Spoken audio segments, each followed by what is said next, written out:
হাসপাতালের নিবিড় পরিচর্যা কেন্দ্রে থেকেই ইঁদুরের কামড়ে 2 নবজাতকের মৃত্যু হয়েছে। ভারতের মধ্যপ্রদেশের ইন্দোরে এক সরকারি হাসপাতালে ভয়াবহ এ ঘটনা ঘটে। এ ঘটনায় দেশজুড়ে তৈরি হয়েছে চাঞ্চল্য। বুধবার জিও নিউজ সূত্রে ভারতীয় সংবাদ মাধ্যমের খবরে বলা হয়, দুর্বল অবস্থার কারণে 2 নবজাতককে আইসিইউতে রাখা হয়েছিল।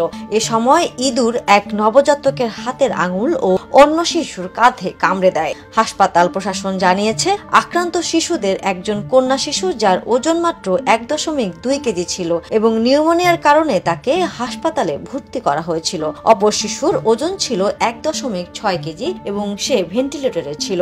ইঁদুরের কামড়ে 2 নবজাতকের মৃত্যুর ঘটনাটি সামনে আসার পরে হাসপাতালের নিরাপত্তা ব্যবস্থা নিয়েও ব্যাপক সমালোচনা শুরু হয়েছে।